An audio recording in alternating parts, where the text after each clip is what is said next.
Salam müəllimlər, axşamınız xeyir olsun. Mən bugün sizlə 6-cı sinifin 7-ci mövzusu olan oduncağın tədarükü və mişar materiallarının istehsalı mövzusu haqqında danışacağam. Gəlin baxaq görək ağac emalı sənayesi ilə kimlər məşğul olur? Əlbəttə ki, ağac emalının sənayesi ilə mişarçı, çərçivəçi, dəzgahçı, xarrat, dülgərlər məşğul olurlar.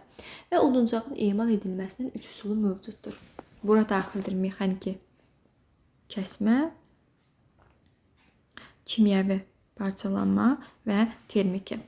Mexaniki kəsməyə məhsullar və fəhlə peşələri daxildir. Hansı ki, mexaniki birinci deməli belə deyim də mexanikiyə baxaq ki, mexanikiyə hansı məhsullar, hansı fəhlə peşələri daxildir. Belə ki, mişar materialıdır, qapıdır, pəncərədir, mebeldir, parketdir, qablaşdırma materialı, çəllək, fanil, piltə, oduncaqlar daxildir. Fəhlə peşəsi isə dəzgahda işləyən mişarçı fəhlə, xarrat dəzgahında işləyən dəzgahçı, ağac emalında operator və dülgərlər aiddir. Kimyəvi parçalanmaya Ç hərfi ilə başlayır. Kağız, karton, selloz, fotolen, kinolen, şin, rezin ayaqqabı.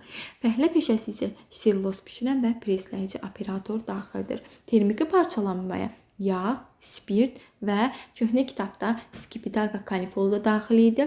Hansı ki, oduncağın parçalanması üzrə aparatçı, meşə kimyası qurğusu operatoru kimi fəhlə peşələri daxildir. Və müəllimlər, hər böyüyən ağac öz ətrafında bitki və heyvan aləminin qarşılıqlı əlaqəsini inkişaf etdiyi mikroiqlim yaradır. Ağaclar bizim nəfəs aldığımız bir belə deyim də zənginlikdir. Hansı ki, oksigeni hasil edir, karbon qazını udur.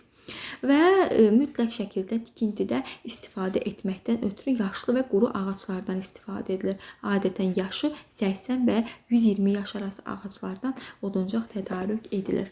Ağacların kəsilməsini elektrik mühərrikli və benzin mühərrikli mişarlarla kəsirlər.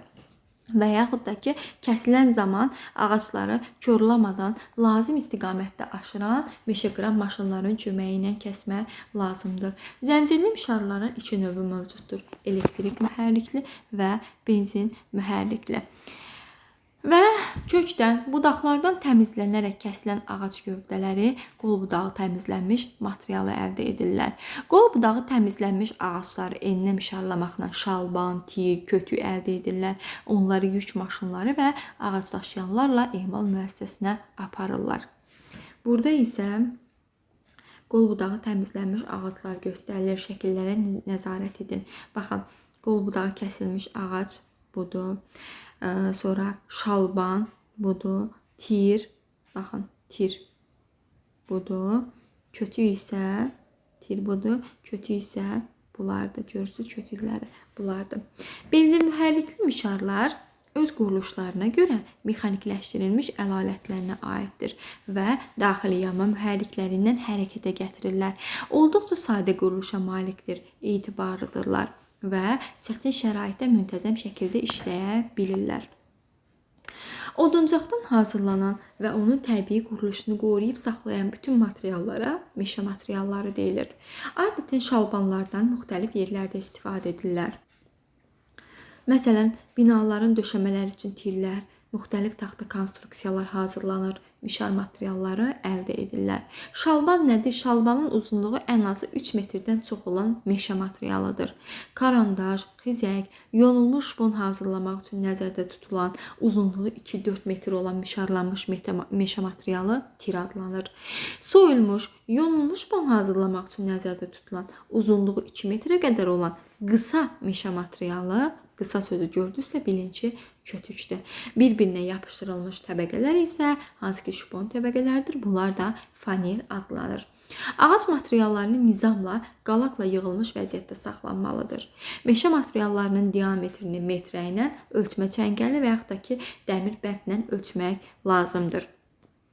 Baxın, ölçmə çəngəli, bu ölçmə çəngəlidir. Ölçən dəmir bənddir. Ölçən dəmir bənddir və metrə və yaxud da ki ölçmə reykasından istifadə edirlər.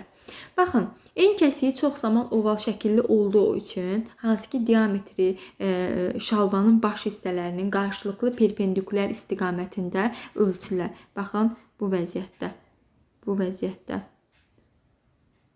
qarşılıqlı perpendikulyar vəziyyətdə ölçürlər, daha sonra hesablayıb orta diametrini tapırlar. Bu zaman D bərabərdir mötərizədə D bir üstəgəl D2 bölünsün 2-yə. Şalbanın uzunluğunu isə rulet, ötmə leykası və metrə ilə ölçürlər.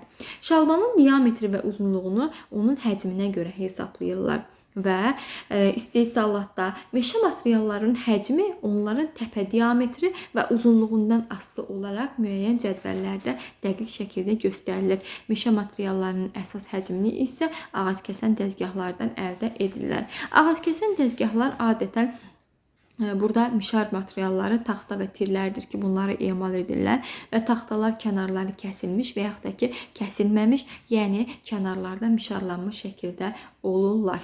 Bu mövzumuzda bu qədər. Çox asan, çox sadə mövzularımızdan biridir. Diqqətlə oxuyun. Uğurlar hər kəsə. Mövzumuzu bəyənib şərh bildirməyi və abunə olmağı unutmayın.